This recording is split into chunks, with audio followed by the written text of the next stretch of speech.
Welcome to Pax Vesperi, the peace of the evening. We provide immersive scripture narrations for restorative rest. If these recordings bring peace to your night, please subscribe to the channel to follow our full journey through the Bible. Welcome to the Book of Wisdom. May the Lord be with you. Love justice, you who judge the land. Think of the Lord in goodness and seek Him in simplicity of heart. For He is found by those who do not test Him, yet He reveals Himself to those who have faith in Him. For perverse thoughts separate from God, but His virtue, when it is tested, corrects the foolish. For wisdom will not enter into a malicious soul, nor dwell in a body subdued by sin. For the Holy Spirit of instruction will flee from falsehood, and He will withdraw Himself from thoughts that are without understanding, and He will not be reached when iniquity overcomes. For the Spirit of wisdom is benevolent, and will not release the evil speaker from his talk, because God is a witness of his temperament, and a true examiner of his heart, and an auditor of his words. For the Spirit of the Lord has filled the world, and He who contains all things retains knowledge of every voice. Therefore, he who speaks unjust things cannot escape notice, nor will the chastising judgment pass him by. For inquiry will be made into the thoughts of the impious. His conversation also will reach the hearing of God, to the chastising of his iniquities. For the zealous ear hears all things, and the disturbance of complaining will not be hidden.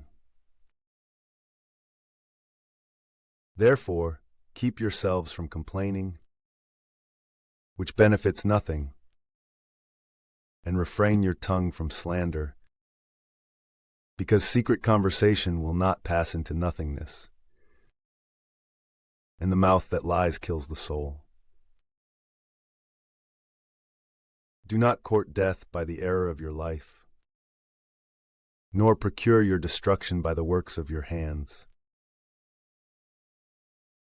Because God did not make death, nor does He rejoice in the loss of the living. For He created all things that they might exist, and He made the nations of the world curable, and there is no medicine of extermination in them, nor a kingdom of hell upon the earth. For justice is perpetual and immortal. But the impious, with hands and words, have called death to them, and esteeming it a friend, they have fallen away and have made a covenant with death, because they deserve to take part in it.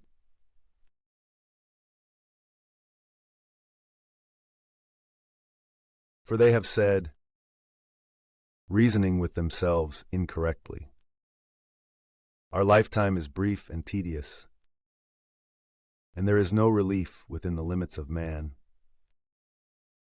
and no one is acknowledged to have returned from the dead. For we are born from nothing, and after this we will be as if we had not been, because the breath in our nostrils is like smoke, and conversation sends out sparks from the stirring of our heart.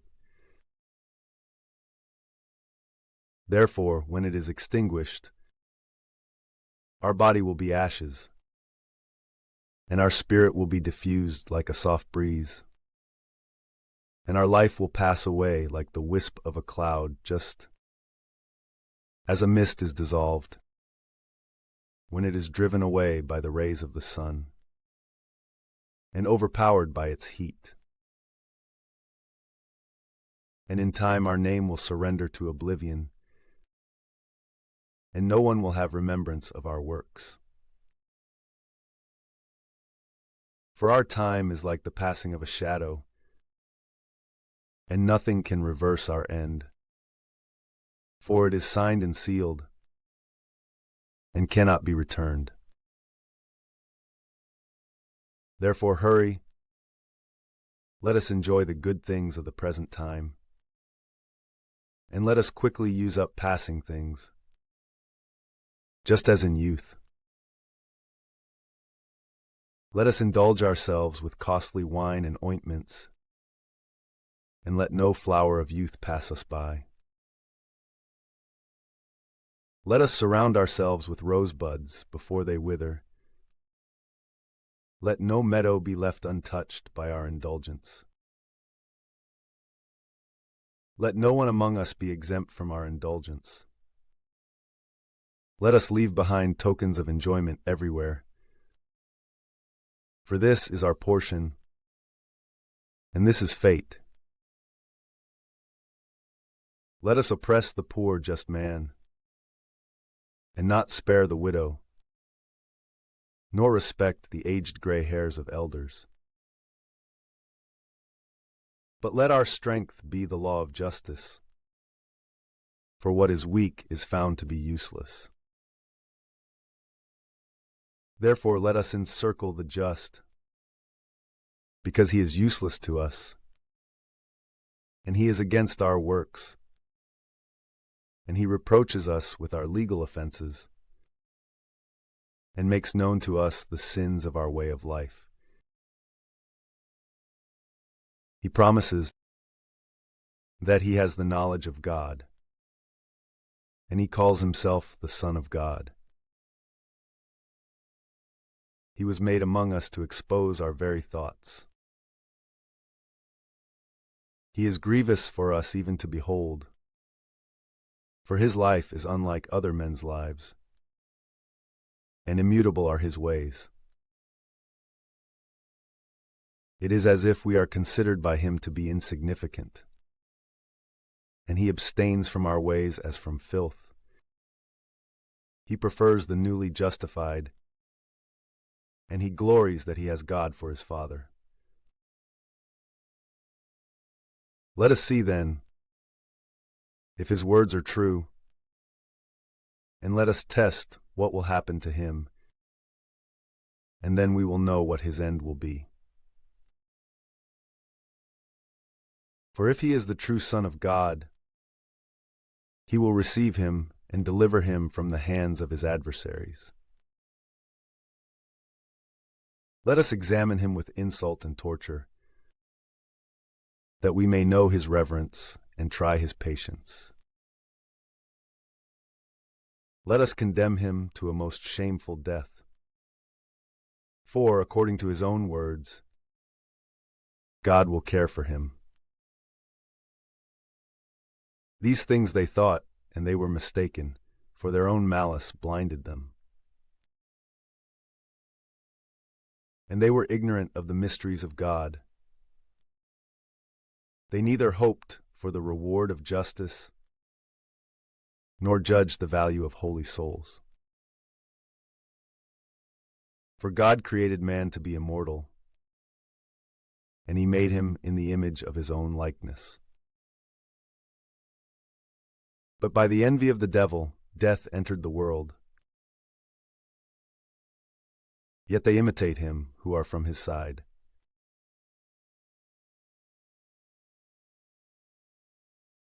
But the souls of the just are in the hand of God, and no torment of death will touch them.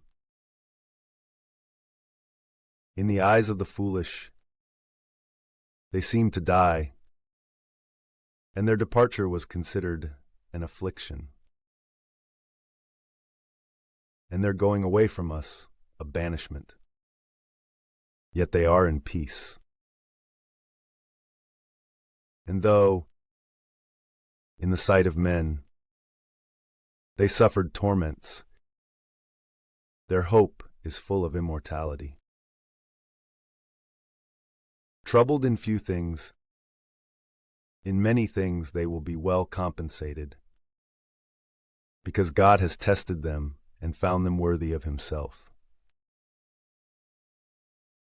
Like gold in the furnace, he has proved them, and as a Holocaust victim, he has received them, and in the time of their visitation, they will shine and they will dash about like sparks among stubble. They will judge the nations and they will rule over the people, and their Lord will reign forever. Those who trust in him will understand the truth, and those who are faithful in love will rest in him, because grace and peace is for his elect. But the impious will be chastised according to their thoughts, for they have neglected the just and have retreated from the Lord. For whoever abandons wisdom and instruction is unhappy, and their hope is empty, and their labors without fruit, and their works useless. Their wives are foolish, and their sons are wicked. The things that serve them are accursed. Therefore fertile is the barren and undefiled, who has not known transgressions in bed. She will bear fruit by caring for holy souls. And fertile is the celibate, who has not wrought iniquity with his hands, nor thought wickedness against God. For to him will be given a special gift of faith, and a very welcome place in the temple of the Lord. For the fruit of good labors is glorious, and the root of wisdom shall never perish. But the sons of adulterers will not reach completion, and the offspring of a sinful bed will be banished. And if they live long, they will be counted as nothing, and their last years of old age will be without honor. And if they die quickly, they will have no hope, nor words of comfort on the day of reckoning. For the iniquities of the people have a dreadful result.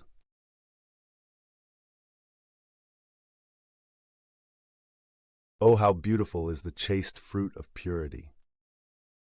For its remembrance is immortal, because it is observed both with God and with men.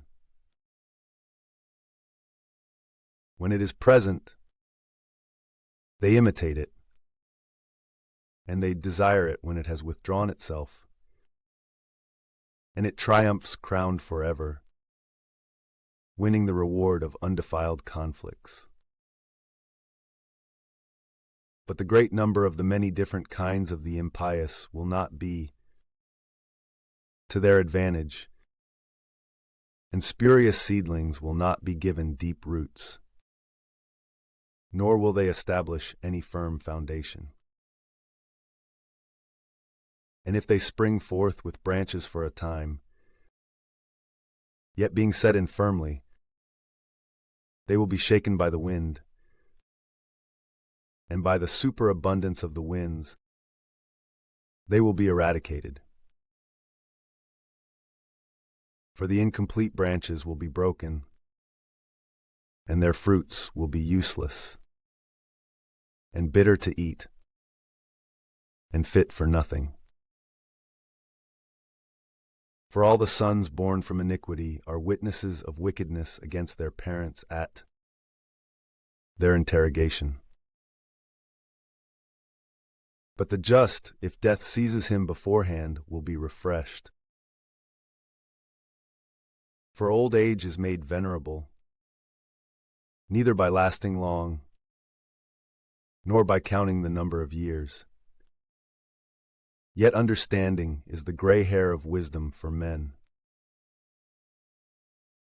and an immaculate life is a generation of sages. Pleasing to God, having been made beloved and living among sinners, he was transformed. He was quickly taken away, for malice could not alter his understanding, nor could deceit beguile his soul. For fascination with entertainment obscures good things, and the unfaithfulness of desire subverts the mind without malice. Completed in a short time, he fulfilled many times. Truly his soul was pleasing to God. Because of this, he hastened to bring him out of the midst of iniquities. But the people see this and do not understand, nor do they place such things in their hearts, that the grace and mercy of God is with his holy ones, and he watches over his elect. But the just dead will condemn the impious living, and youth hastily completed results in a long, unjust life.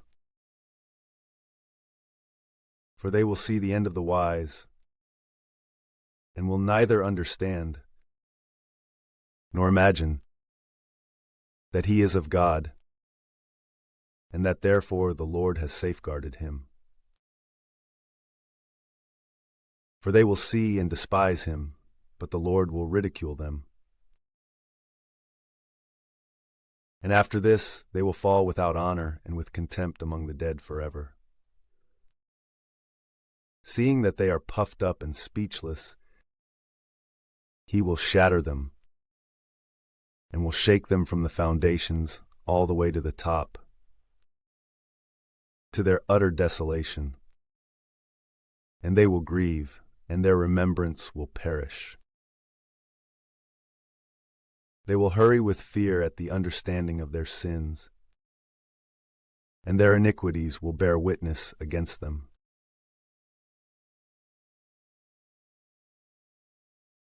Then the just will stand with great steadfastness against those who have oppressed them and have taken away their labors. Seeing this, they will be troubled with terrible fear, and they will be amazed at the suddenness of unexpected salvation. Driven toward regret, and through the anguish of their groaning spirit, they will say within themselves, "These are the ones whom we held for some time in derision and in mocking reproach. We foolish considered their life to be madness and their end to be without honor. How is it that they are counted among the sons of God, and their place is among the holy? Therefore we have strayed from the way of truth, and the light of justice has not shined on us, and the sun of understanding has not risen on us. We exhausted ourselves in the way of iniquity and perdition, and have walked a difficult way, while ignoring the way of the Lord. How has arrogance benefited us? Or what has exalting in riches brought us? All those things have passed away like a shadow, and like a messenger traveling quickly by, and like a ship passing over the waves of water. When it has gone by, its trace cannot be found, nor can the pathway of its keel in the waves. Or, like a bird flying through the air, there is no evidence of her journey to be found, but there is hardly a sound, as the beating of her wings lifts up the air, and by the force of her journey divides the air she has flown across, which was disturbed by her wings. and afterwards there is no sign of her journey to be found. Or like an arrow shot at a selected mark, the air continues to be divided and to be brought together again, so that its passing is unknown. And in like manner we, having been born, continuously cease to exist. And indeed, we depart with no sign of virtue to show, but we are consumed in our malice. Such things those who sinned said in hell. For the hope of the impious is like feathers, which are blown away by the wind, and like a thin foam, which is dispersed by a storm, and like smoke, which is scattered by the wind, and like the memory of a guest who passes by one day. But the just will live forever, and their reward is with the Lord, and the thought of them is with the Most High. Therefore they will receive a beautiful kingdom, and a crown of splendor from the hand of the Lord, for with his right hand he will cover them, and with his holy arm he will defend them. And his zeal will take up arms, and he will equip his servants for retribution on their enemies. He will put on justice as a breastplate, and he will grasp sure judgment as a helmet. He will select fairness as an invincible shield. Yet he will sharpen his severe wrath into a spear, and he will fight with those of the world against the irrational. Shafts of lightning will hurl forth accurately, and as if from a well-curved bow of clouds, they will be expelled and will fly to the determined mark. And hail will be cast like stones full of anger, and the water of the sea will rise up against them, and the rivers will charge forth harshly. The spirit of virtue will stand firm against them, and like a whirlwind will divide them, and he will lead all the world of iniquity into a wasteland, and malice will overthrow the seats of power.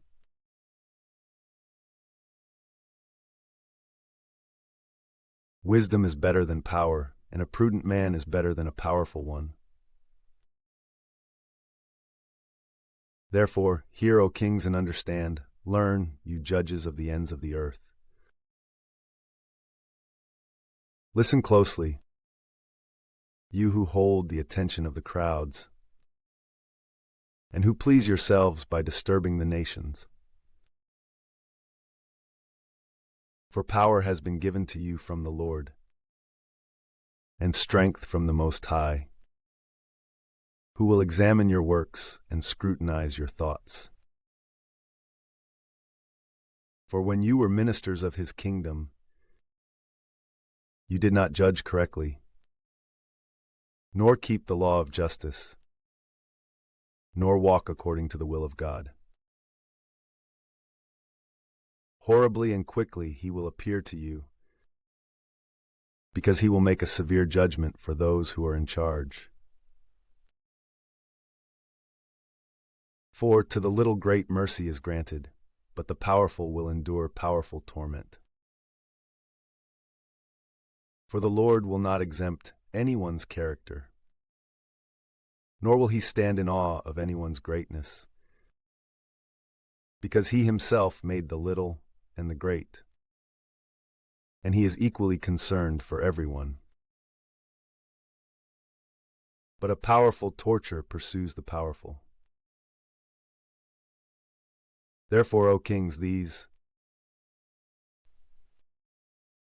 are for you, so that you may learn wisdom and not perish. For those who have justly preserved justice will be justified, and those who have learned these things will find what to answer. Therefore, desire my words, love them, and you will have instruction. Wisdom is pure and never fades away, and is easily seen by those who love her, and found by those who seek her. She anticipates those who desire her, so that she first reveals herself to them. Whoever awakens early to seek her will not labor, for he will find her sitting at his door. Therefore, by thinking about her, understanding is perfected, and whoever remains watchful for her will quickly be secure. For she goes about seeking such as are worthy of her, and she reveals herself to them cheerfully in the ways, and meets them with all foresight. For the very true beginning of her is the desire for instruction. Therefore the zeal for instruction is love, and love is the keeping of her laws, and the keeping of her laws is the perfection of incorruptibility, while incorruptibility makes us near to God. And so the desire for wisdom leads to an everlasting kingdom. If therefore your delight is in thrones and scepters, O kings of the people, love wisdom, so that you may reign forever. Love the light of wisdom, all you who lead the peoples. But what wisdom is, and how she was made, I will report, and I will not hide the mysteries of God from you. But I will investigate her from the beginning of her birth, and I will place the knowledge of her in the light, and will not pass over the truth. Neither will I hold to the path that dwindles away with envy, because such a man will not partake in wisdom. For the proliferation of the wise is sanity for the world, and a wise king is the mainstay of the people. Therefore receive instruction by my words, and it will benefit you.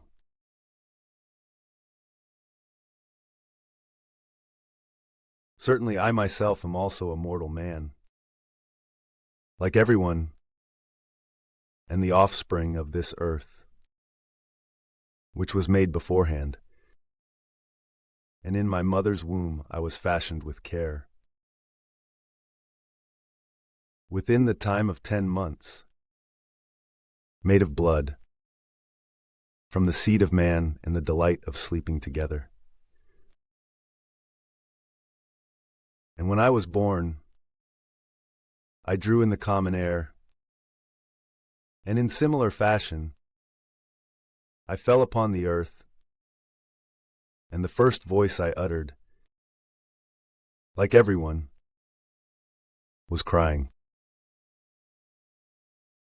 I was nursed in swaddling clothes and with great care. For none of the kings had any other beginning of birth. Therefore, there is only one entrance for everyone into life, and the same in leaving. Because of this, an understanding was given to me, and I prayed, and the spirit of wisdom came to me. And I placed her before kingdoms and thrones, and I considered riches nothing in comparison with her. Neither did I compare to her a precious stone, for all gold in comparison with her is like a little sand, and silver in view of her, will be valued as if dirt.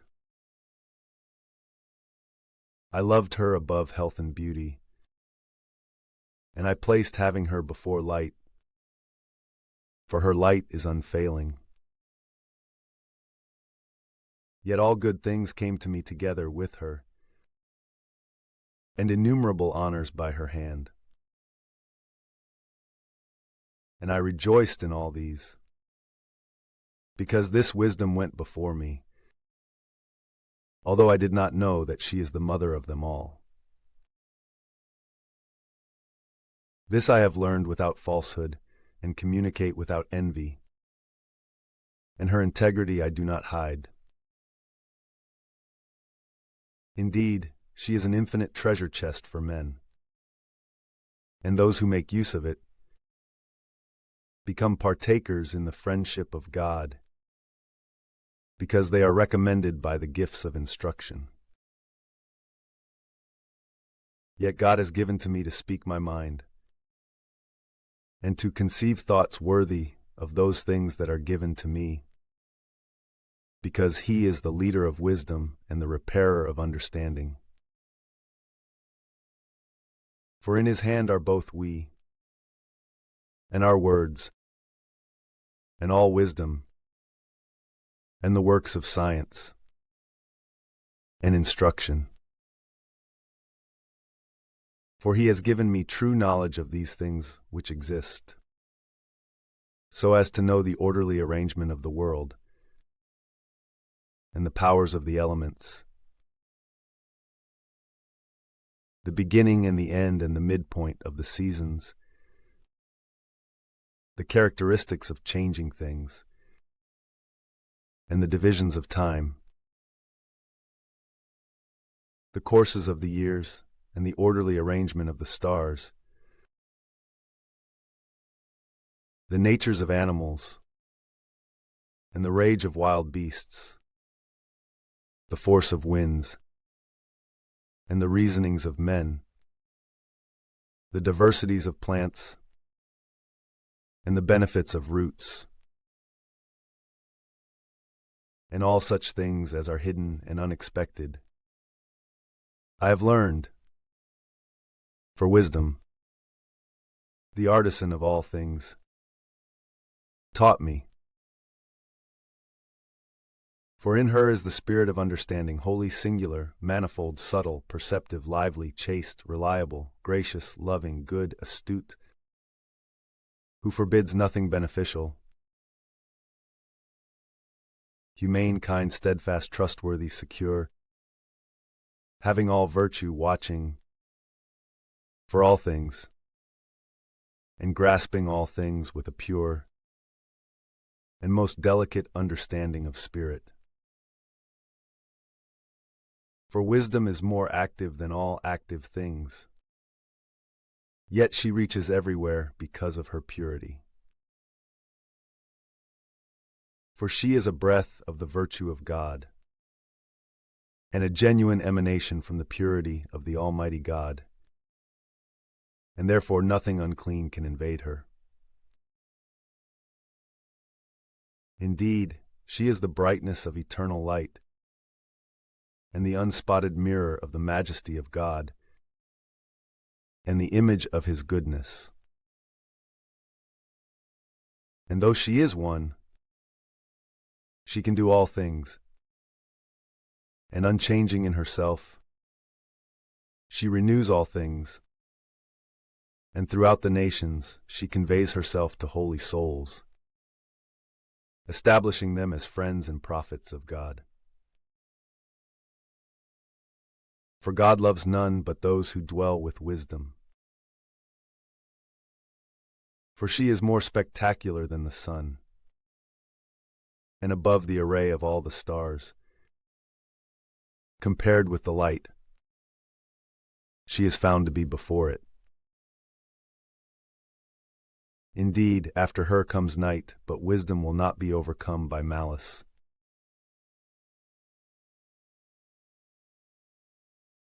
Thus she reaches mightily from one end all the way to the other, and she orders all things sweetly.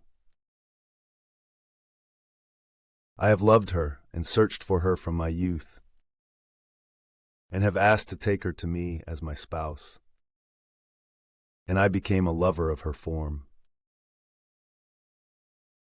She glorifies her lineage by having companionship with God.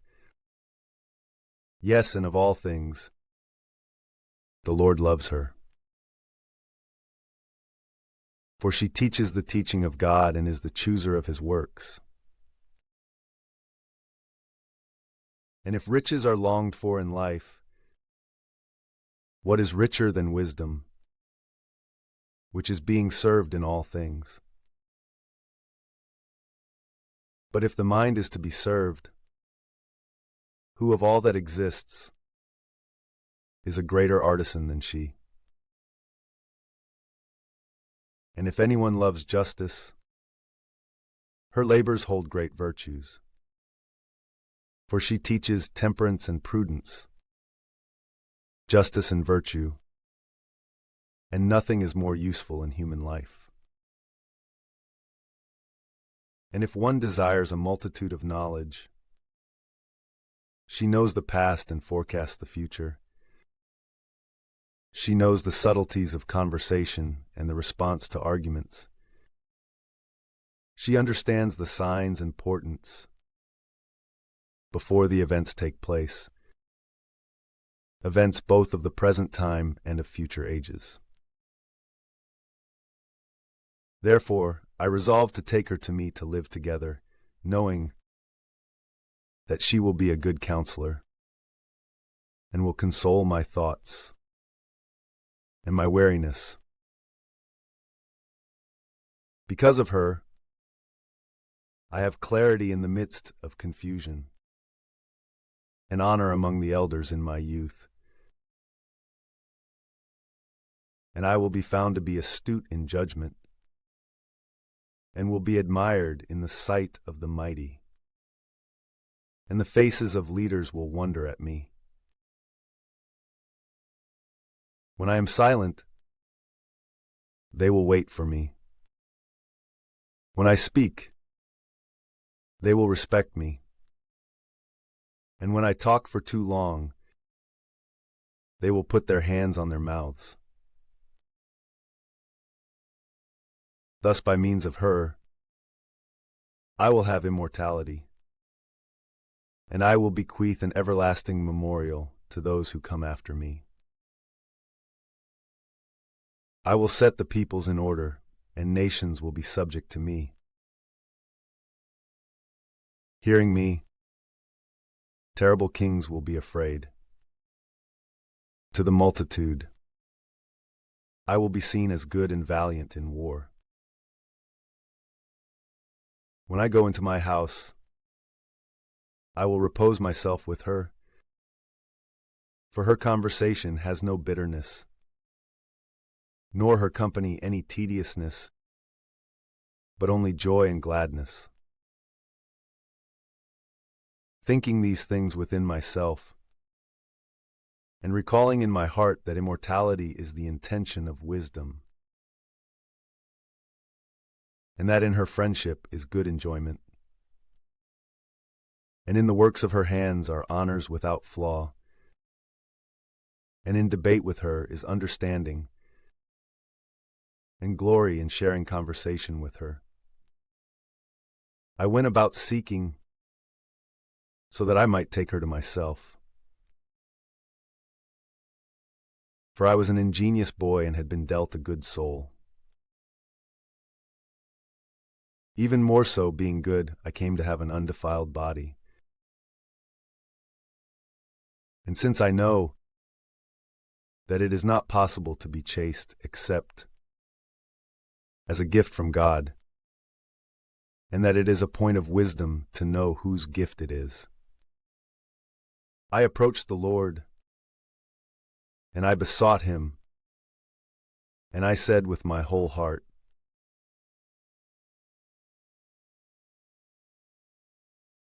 God of my fathers and Lord of mercy, who has made all things with your word, and by your wisdom has established man to have dominion over the creatures. which have been made by you, so that he would order the world in equity and justice, and execute judgment with an upright heart. Give me wisdom, the handmaiden at your throne, and be unwilling to reject me from among your children, because I am your servant, and the son of your handmaid, a weak man, and short-lived, with limited understanding of judgment and laws. And if someone were perfect among the sons of men, yet if your wisdom was taken away from him, he would be counted as nothing. You have chosen me to be a king of your people, and a judge of your sons and daughters. And you called me to construct a temple on your holy mount, and in the city of your dwelling, an altar in the likeness of your holy tabernacle, which you have prepared from the beginning. And with you is wisdom, who is familiar with your works, and who was nearby when you made the world, and who knows what is pleasing to your eyes, and who is guided by your teachings. Send her out of your holy heavens and from the throne of your majesty, so that she is with me and labors with me, and I will know what is acceptable with you. For she knows and understands all things, and will lead me soberly in my works, and will guard me by her power. And my works will be acceptable, and I will govern your people justly, and I will be worthy of the throne of my Father. For who among men can know the counsel of God? Or who can imagine the will of God? For the thoughts of mortals are timid, and our foresight is uncertain. For the corruptible body weighs down the soul, and this earthy dwelling presses many thoughts upon the mind. And we assess with difficulty the things that are of earth, and we discover with labor the things that are within our view. So who will search out the things that are in heaven? Moreover, who will know your mind? Unless you give wisdom and send your Holy Spirit from on high. And in this way, those who are on earth are corrected in their path, and men learn the things that are pleasing to you. For by wisdom they are saved who have pleased you, O Lord, from the beginning.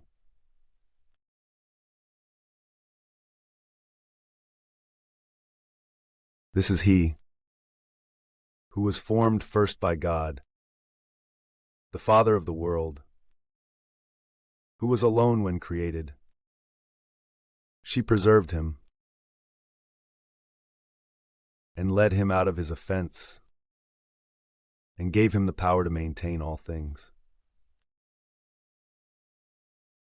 After this, when the unjust man withdrew from her in his anger, he perished through anger by the murder of his brother. Because of this, when water destroyed the earth, wisdom healed it again, guiding the just by means of contemptible wood. Moreover, when the nations had conspired together to consent to wickedness, she knew the just, and preserved him without blame before God, and preserved his strength out of mercy for his sons. She freed this just man from the destruction of the impious, fleeing descending fire in the 5 cities, which, as a testimony to their wickedness, is a constantly smoking desolate land, and the trees bear fruit at uncertain times, and a figure of salt stands as a monument to an unbelieving soul. For in disregarding wisdom, they are fallen, not so much in this, that they were ignorant of good, but that they bequeathed to men a memorial of their foolishness, so that, in the things in which they sinned,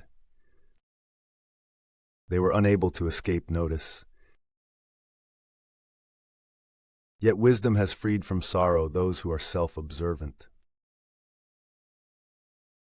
She led the just man, this fugitive of his brother's wrath, by the right ways, and revealed to him the kingdom of God, and gave him the knowledge of holiness, honored him in his labors, and completed his labors. In the midst of encircling deceit, she flowed around him and made him honest.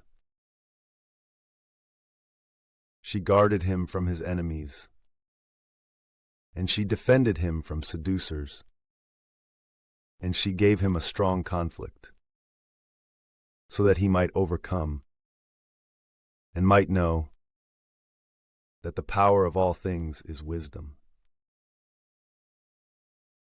She did not abandon the just man when he was sold, but freed him from sinners. She went down with him into the pit,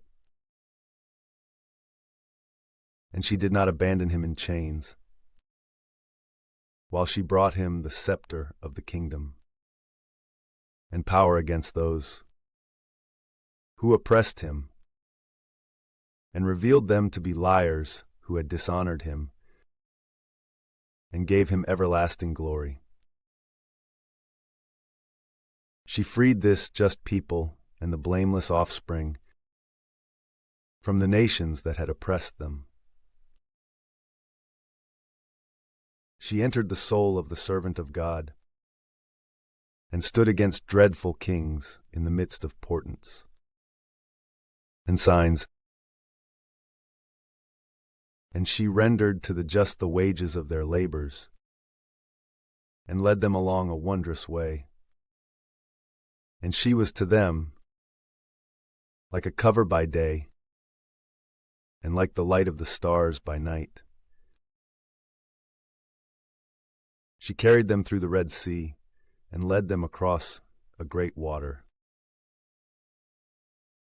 But their enemies she submerged in the sea, and from the furthest depths she drew them up. Therefore the just carried off the spoils of the impious. And they chanted to your holy name, Lord, and they together praised your victorious hand. Because wisdom opened the mouth of the mute and made the speech of infants eloquent.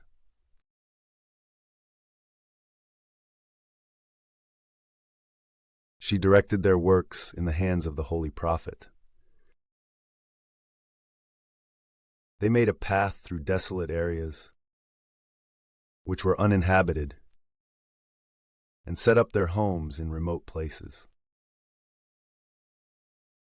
They stood firm against the enemy and vindicated themselves from their adversaries. They thirsted, and they called upon you, and water was given them out of the deepest rock, and respite from thirst out of the hard stone. For through water their enemies had been punished by the corruption of their drinking water. And so, among them, when the sons of Israel lacked the abundance they would have had, their enemies rejoiced. Yet through water, when they were in need, it turned out well for them. For instead of a fountain, even everlasting in flow, You gave human blood to the unjust. And while they would be crushed into disgrace because of the murdering of infants, you unexpectedly gave your own abundant water, revealing through the thirst, which occurred at that time, how you would exalt your own and would kill their adversaries. For when they were being tested, and even when receiving merciful correction, they knew in what way, when your wrath judged the impious, they would suffer torments. For these, advising like a father, you approved, but the others, interrogating like a severe king, you condemned. For whether absent or present, they were tortured alike. For they had received double, weariness and groaning in the remembrance of things past. For when they paid attention to their punishments, to attend to their own benefit, they called to mind the Lord, admiring the end result. For though they showed scorn by throwing out distorted statements, in the end they were amazed at the result. But this is not the same as thirsting for justice. For according to the thinking of their irrational iniquity, because some, going astray, were worshipping mute serpents and worthless beasts, you sent upon them a multitude of mute beasts for vengeance, so that they might know that by whatever things a man sins, by the same also is he tormented.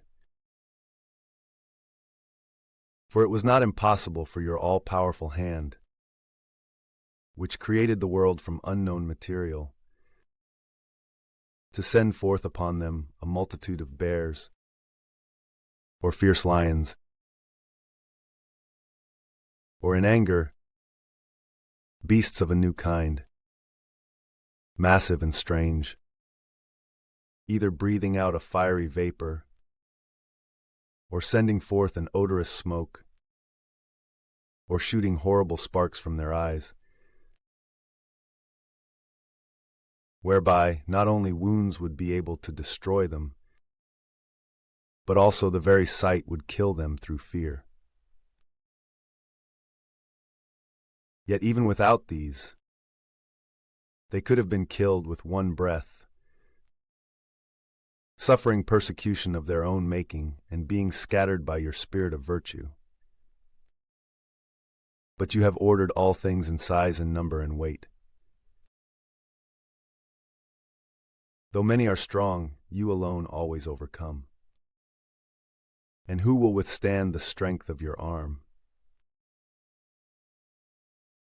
For like a tiny grain on a scale, just so is the world before you, and like a drop of dew before dawn, which descends upon the earth. But you are merciful to all, because you can do all, and you dismiss the sins of man because of repentance. For you love all things that are, and you hate nothing of the things you have made. For you would not have created or established anything that you hated. For how could anything endure except by your will? Or what, having been called by you not to exist, would be preserved? Yet you spare all things, because they are yours, O Lord, who loves souls.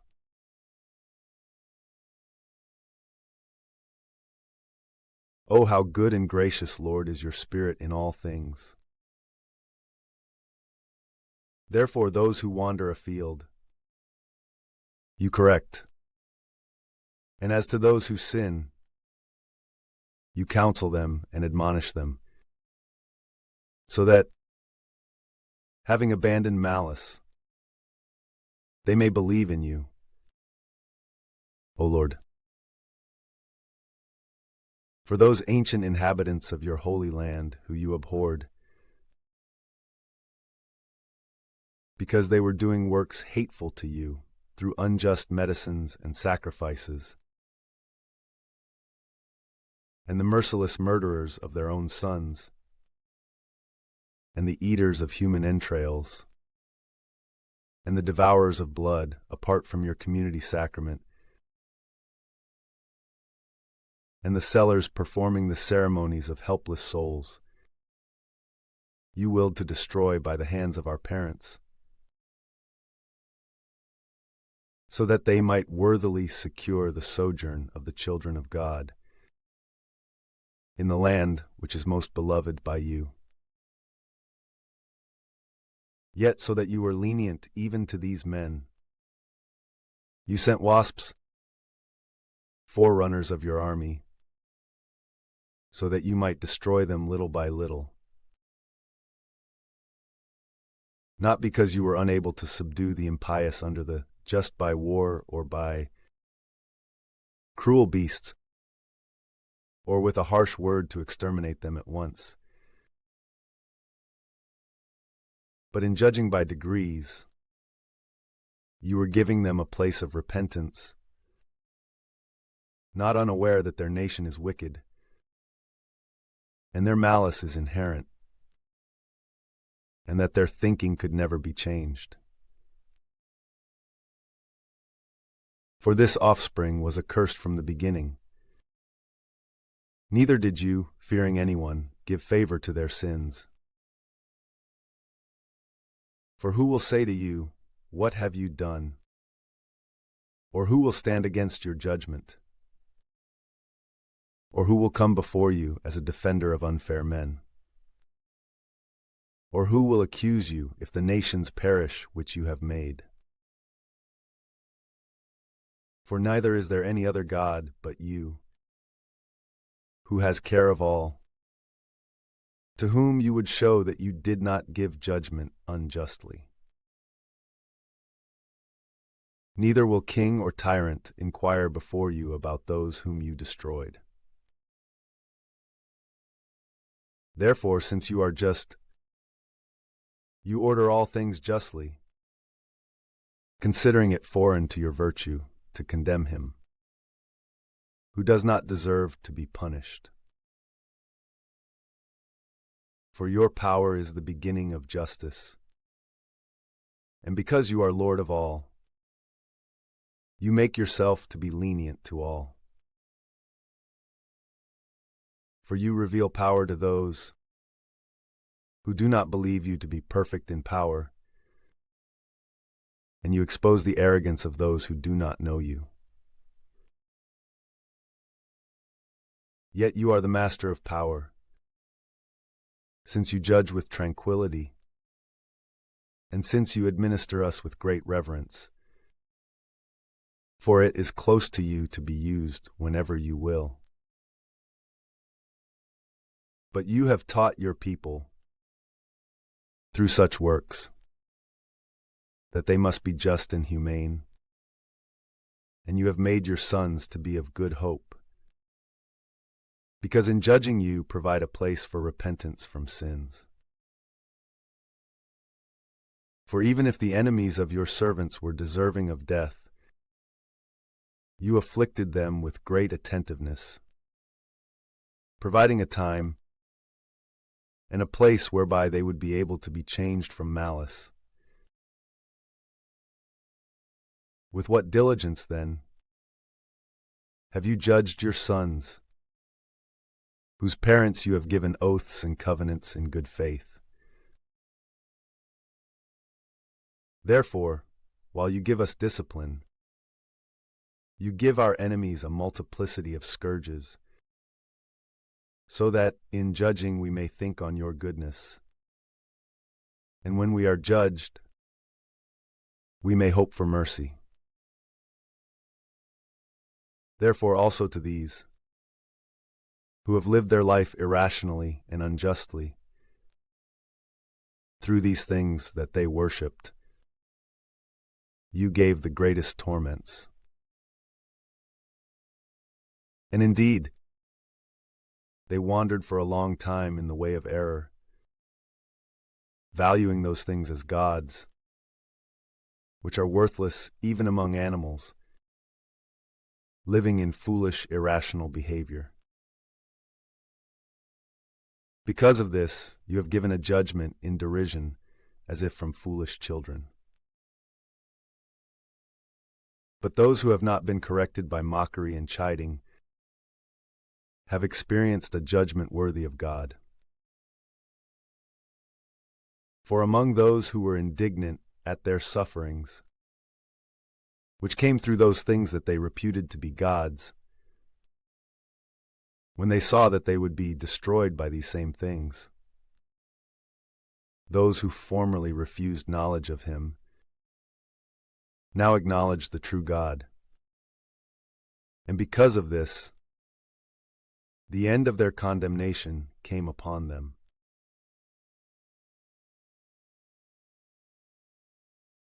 But all men are vain, who are not under the knowledge of God, and who, from these good things that are seen, were not able to understand He who is, nor by paying attention to the works did they acknowledge He who was the artisan.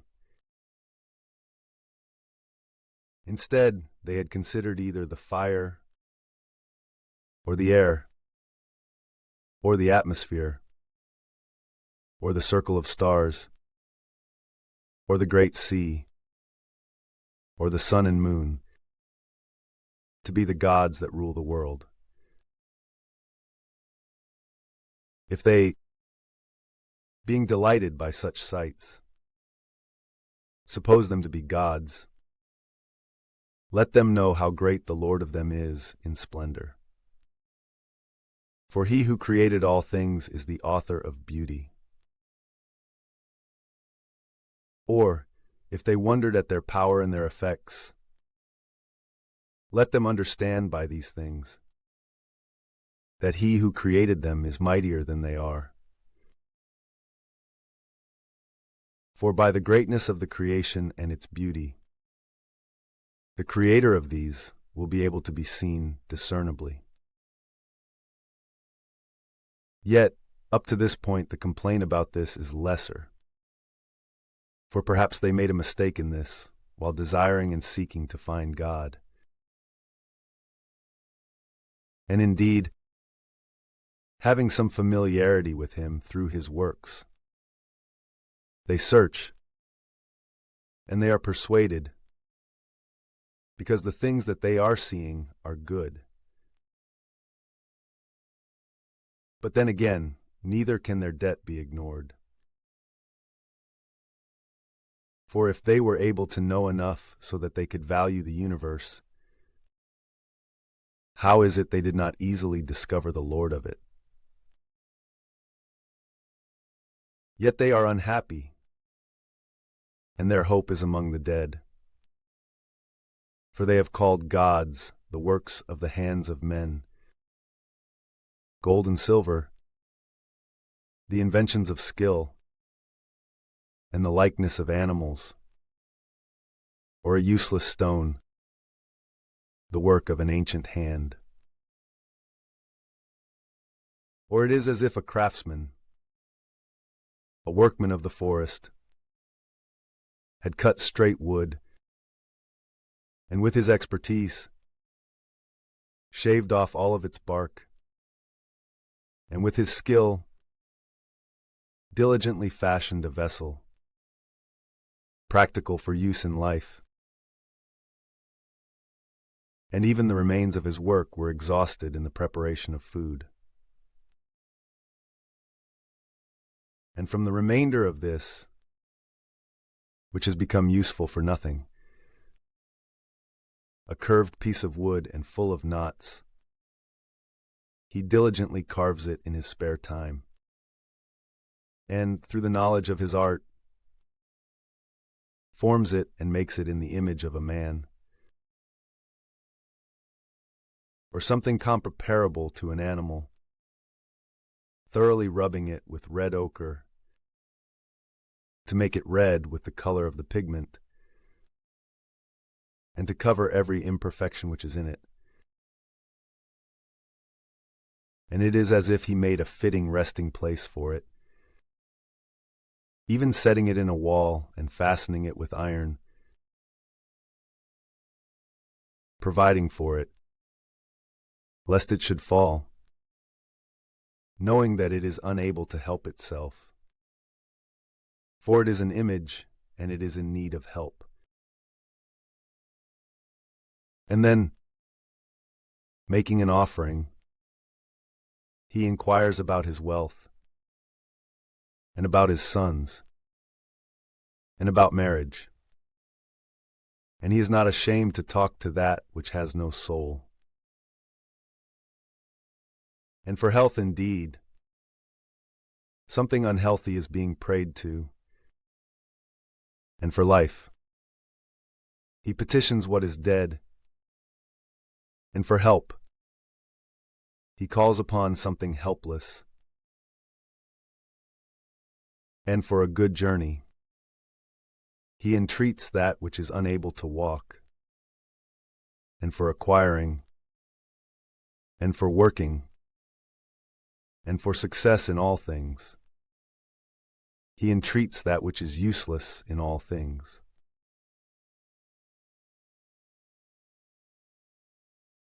Again another, thinking to sail, and beginning to make his voyage through the raging waves, calls upon a piece of wood more fragile than the wood that carries him.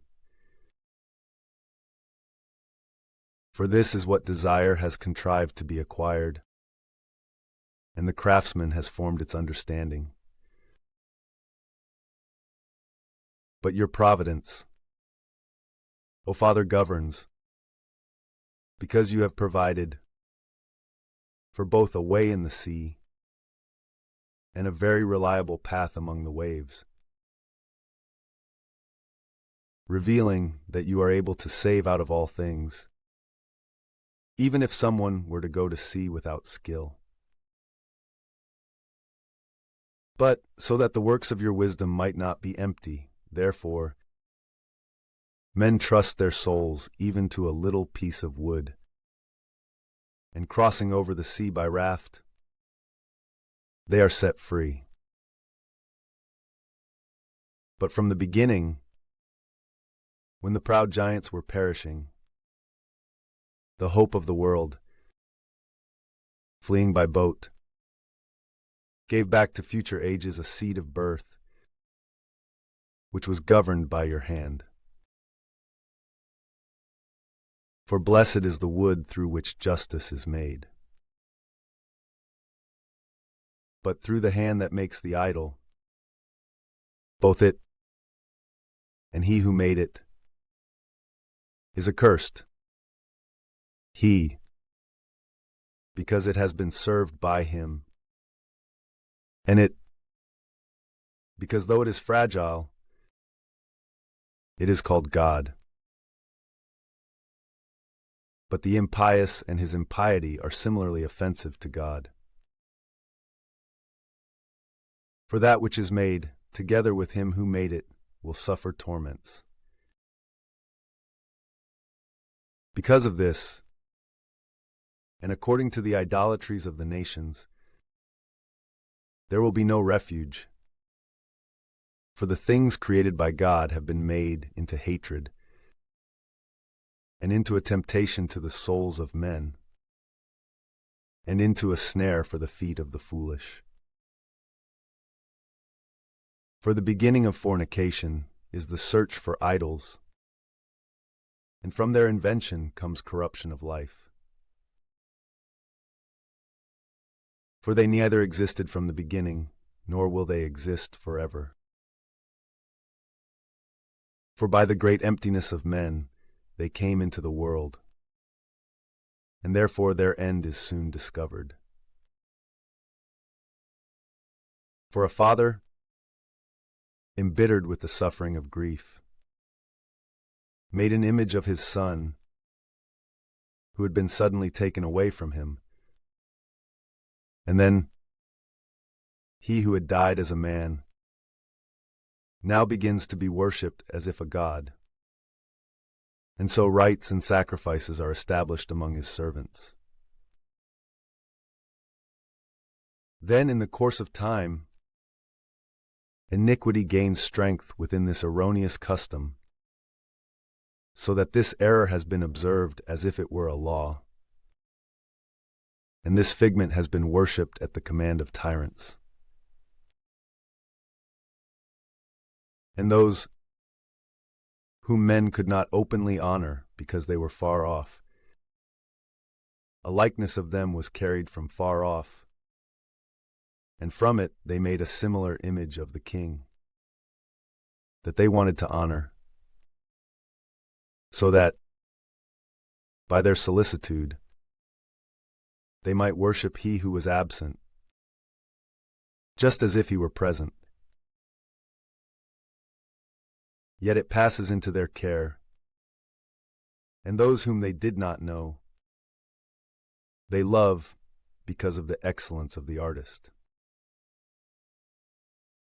For he, wishing to please the one who hired him, embellished his art so as to fashion a better likeness.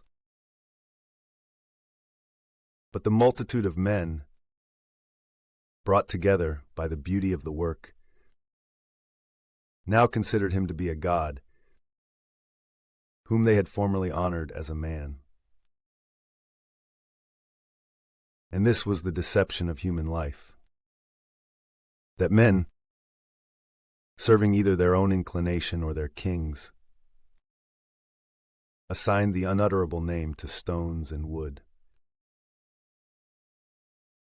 And it was not enough for them to go astray concerning the knowledge of God. While living in a great war of ignorance, they call so many and such great evils peace. For either they sacrifice their own sons, or they make dark sacrifices, or they hold vigils full of madness, so that now they neither protect life nor preserve a clean marriage, but one kills another through envy, or grieves him by adultery. And all things are mixed together: blood, murder, theft and fraud, corruption and infidelity, disturbances and perjury, disorder within good things, forgetfulness of God, pollution of souls, alteration of procreation, inconstancy of marriage, unnatural adultery and homosexuality. For the worship of unspeakable idols is the cause, and the beginning and the end of all evil. For they either act with madness while happy, or they insistently speak wild lies, or they live unjustly, or they are quick to commit perjury. For while they trust in idols, which are without a soul, vowing evil, they hope not to be harmed themselves.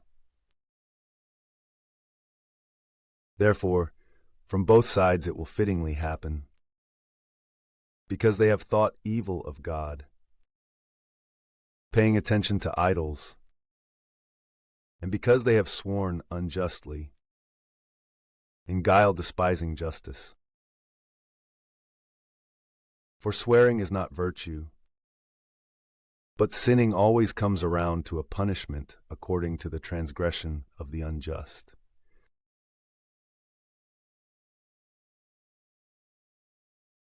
But you, our God, are gracious and true, patient, and in mercy ordering all things. And indeed, if we sin, we are yours, knowing your greatness. And if we do not sin, we know that we are counted with you. For to have known you is perfect justice, and to know justice and your virtue is the root of immortality. For the skillful planning of evil men has not led us into error, nor the shadow of a picture, a fruitless labor, an image having been sculpted through the use of diverse colors, the sight of which gives desire to the foolish, and he loves the likeness of a lifeless image without a soul. Deserving are the lovers of evil, those who hope in such things, and those who make them, and those who love them, and those who promote them. But even the potter, pressing laboriously, molds the soft earth into vessels, each one for our use. And from the same clay he molds vessels, those which are for clean use, and similarly, those which are for the opposite. But as to what is the use of a vessel, the potter is the judge. And with effort he molds an empty God of the same clay, he who a little before had been made from the earth, and after brief time, he himself returns from whence he came, to be claimed by he who holds the debt of his soul. Yet his concern is not what his work will be, nor that his life is short, but that he is being contested by those who work with gold and silver. Yet he also does the same to those who work with copper, and he glories that he makes worthless things. For his heart is ashes, and his hope is worthless dirt, and his life is more common than clay, because he ignores the one who molded him, and who instilled in him a working soul, and who breathed into him a living spirit. Yet they even considered our life to be a plaything, and the usefulness of life to be the accumulation of wealth, and that we must be acquiring things in every possible way, even from evil. For above all else, he knows himself to be lacking, who, from fragile material of the earth, forms vessels and graven images. For all the foolish and unhappy, in charge of the way of the arrogant soul, are enemies of your people and rule over them, because they have esteemed all the idols of the nations as gods, which neither have the use of eyes to see, nor noses to draw breath, nor ears to hear, nor the fingers of hands to grasp, and even their feet are slow to walk. For man made them, and he who borrowed his own breath formed them. For no man will be able to form God in the likeness of himself. For being mortal, he forms a dead thing with his unjust hands. Yet he is better than those things that he worships, because he indeed has lived, though he is mortal, but they never have. Moreover, they worship the most miserable animals. For, to make a foolish comparison, these others are worse. But not even from their appearance can anyone discern anything good in these animals.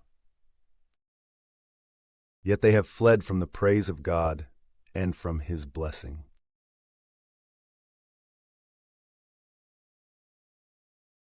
Because of this, And by means of things similar to these, they were allowed to endure fitting torments, and they were exterminated by a multitude of beasts.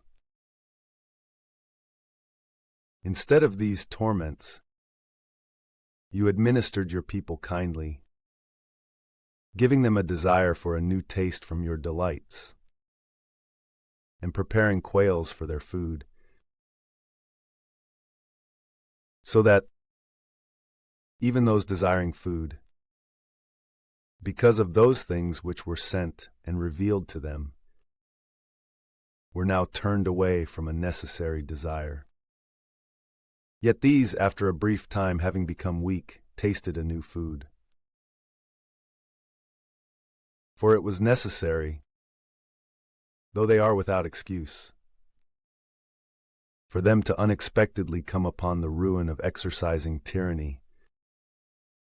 Yet this was as if to show them how their enemies were being exterminated. And so, when fierce beasts overcame them in anger, they were exterminated by the bites of perverse snakes. But your anger did not continue forever. Though they were troubled for a short time for their correction, they have a sign of salvation as a remembrance of the commandment of your law. For he who turned to it was not healed by what he saw, but by you, the Savior of all. Yet in this you revealed to our enemies that you are he who delivers from all evil. For they were killed by the biting of locusts and flies, and there was found no remedy for their life, because they deserved to be destroyed by such things. But not even the teeth of venomous serpents conquered your sons, for your mercy came to them and healed them. For in remembrance of your words, they were examined and were quickly saved, for forgetfulness is not engraved into your altar, so that they would be unable to obtain your help. And indeed, neither an herb nor a poultice healed them, but your word, O Lord, which heals all. For it is you, O Lord, who holds the power of life and death. You both lead to the threshold of death, and you restore. Yet man indeed kills his own soul through malice, and when his spirit goes forth, it will not be returned, nor will he call back his soul when it has been received. But it is impossible to escape your hand. For the impious, having refused to know you, have been scourged by the strength of your arm, enduring persecution by unusual waters, and by hailstorms, and by rainstorms, and being consumed by fire. For there was something extraordinary in water, which extinguishes all things. It has prevailed more than fire, for the world is the defender of the just. Indeed, at a certain time, the fire was subdued, so as not to burn away the animals, which were sent against the impious, and so that, in seeing this, they might know that they are suffering persecution by the judgment of God. And at another time, fire burned, beyond its own power, in the midst of water, and it flared up from all around, so as to destroy the nations of an unjust land. Instead of these things, you nourished your people with the food of angels, and, having prepared bread from heaven, you served them without labor, that which holds within itself every delight, and the sweetness of every flavor. For your nature showed your sweetness, which you hold within your sons, and serving the will of each one, it was converted to what each one preferred. But snow and ice held back the strength of fire, and did not melt, so that they might know that fire, burning in the hail and flashing in the rain, destroyed the fruits of the enemies. Yet it was also the case, so that the just might be nourished, that fire had even been deprived of its own power. For the creature serving you, the Creator, grows red hot in the midst of the conflict against the unjust, and yet it subsides for the benefit of those who trust in you. Because of this, and at that time, having been transfigured in all things, your grace was diligently serving as the nursemaid of all things, according to the will of those who long for you, so that your sons, whom you loved, O Lord, might know that it is not the fruits of nature which feed men, but your word, which preserves those who believe in you. For that which could not be destroyed by fire was immediately melted when warmed by a few rays of the sun, so that it might be clear to all that it is right to come before the sun to bless you and to adore you at the dawning of the light.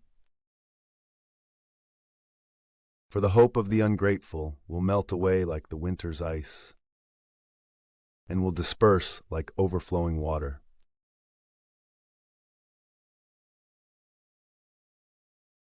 For your judgments, O Lord, are great, and your words are indescribable. Therefore, undisciplined souls have wandered astray. For while they managed to convince the unjust, so as to obtain dominion over the holy nation, they themselves were fettered with chains of darkness and of endless night, enclosed in their houses, fugitives of everlasting providence, lying in ruins.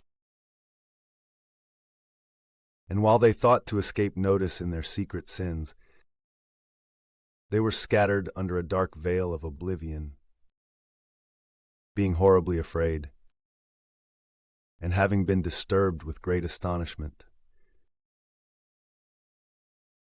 For neither did the cave which enclosed them preserve them from fear, because descending noises disturbed them, and the sorrowful persons appearing to them intensified their fear. And indeed, even fire had no strength to provide them light, nor could the clear flames of the stars illuminate that horrible night. Yet there appeared to them a sudden fire, filled with fear, and, having been struck with the fear of that face which is unseen, they considered those things which they did see to be worse. And having been ridiculed, the illusions were removed from their arts, along with their contemptuous rebuke of glorious wisdom.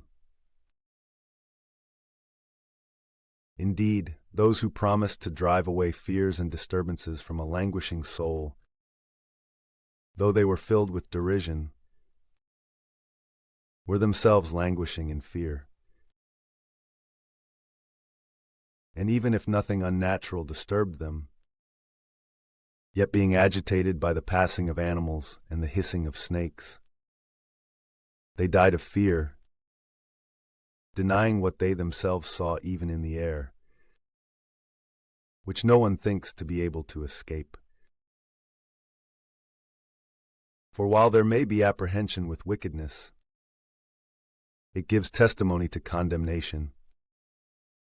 For a troubled conscience always forecasts harshness.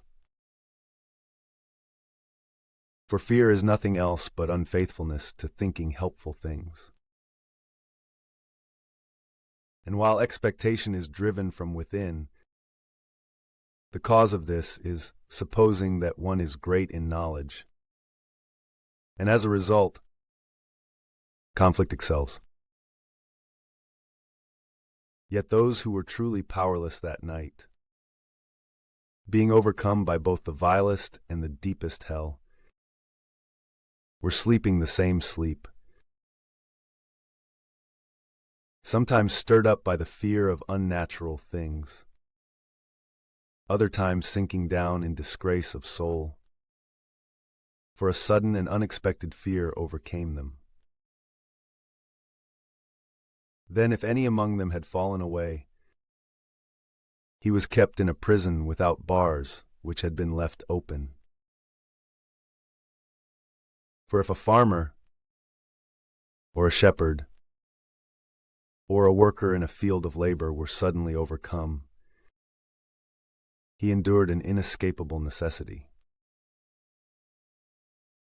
For they were all bound together with one chain of darkness. Or if there were a whistling wind, or the sweet sound of birds among the thick tree branches, or the force of water rushing excessively,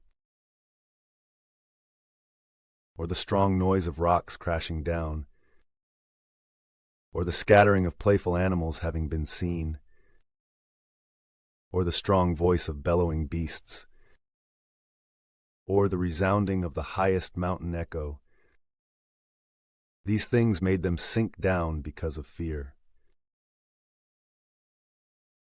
For the whole world was enlightened with a clear light, and none were being hindered in their labors. But then the heavy night was placed over the sun for them, an image of that darkness which was about to overcome them. Yet they were more grievous to themselves than was the darkness.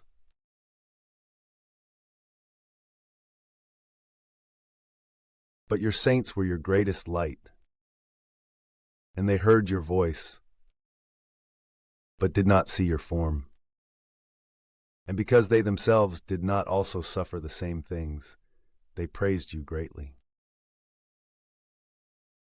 And those who were wounded before gave thanks, because they were no longer being wounded, and because they had petitioned for this gift, that there would be this difference. Because of this, they had a burning column of fire as a guide on the unknown way, and you displayed a harmless sun of a good hospitality. The others indeed deserved to be deprived of the light and to endure a prison of darkness, who watched for an opportunity to imprison your sons, by whom the incorruptible light of the law was beginning to be given to future generations. When they thought to kill the babes of the just, one son having been exposed and set free, to their disgrace, you took away a multitude of their sons, and destroyed them altogether in a mighty water. For that night was known beforehand by our fathers, so that, knowing the truth of the oaths in which they had trusted, they might be more peaceful in their souls. Yet your people received not only the salvation of the just, but also the destruction of the unjust. For just as you wounded our adversaries, so also did you greatly esteem calling us forth. For the just children of goodness were secretly offering sacrifice, and in agreement they administered the law of justice, so that both good and bad would be able to receive justice, and so that you might now approve of their chanting to the Father. On the other hand, a dissimilar voice was resounding from the enemies, and a lamentable wailing was heard for the children who were being cried over. But the same punishment afflicted the servant with the master, and the common man endured the same as the king. Therefore, all were the same, with one name for death, and the dead were innumerable. For neither were the living sufficient to bury the dead, because with a single effort their most illustrious nation was exterminated. For they would not believe anything because of the drugs. Then truly, at the beginning, when the extermination of the firstborn happened, they pledged the people to belong to God. For when a quiet silence surrounded all things, and when the course of the night was passing the middle of its journey, your almighty word from heaven leapt down from your royal throne as a fierce warrior in the midst of the land of extermination, as a sharp sword carrying your unfeigned authority, and standing, filled all things with death, and standing on the earth, reached all the way up to touch heaven. Then incessant visions of nightmares disturbed them, and unexpected fears overcame them. And another was thrown down elsewhere half alive. By means of that which was dying, the cause of death was revealed. For the visions that disturbed them had forewarned of these things, lest they should perish and not know why they suffered these evils. Yet at that time, the trial of death touched even the just, and there was a disturbance of the multitude in the wilderness. But your wrath did not continue for long. For a blameless man, prospering, is to be entreated for your people, bringing forth the shield of your service, through prayer and incense, making prayerful supplication. He withstands anger, and so establishes an end to the necessary difficulty, revealing that he is your servant. Yet he outlasted the disturbance, not by virtue of the body, nor by force of arms, but with a word. He subdued those who were troubling him, commemorating the oaths and covenant of the parents. For when they were now fallen down dead by heaps one upon another, he stood between them and cut off their attack, and he divided those who controlled the path to the living. For within the garment of shame which he held, the world was all together, and the great deeds of the parents were engraved on 4 orders of stones, and your majesty was engraved on the crown of his head. Yet he who was exterminating yielded even to those he frightened. For one trial of wrath was sufficient.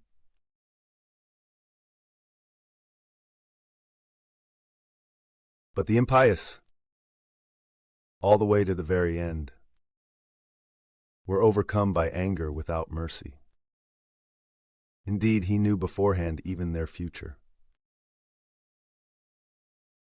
Yet seeing that they might have repented, so that they would be led by him and be sent forth with great concern, the just sought the impious, while regretting their deeds. For, while the just were still holding grief in their hands, and weeping at the tombs of the dead, these others took upon themselves another senseless thought, and they cast out the legislators and pursued them as if they were fugitives.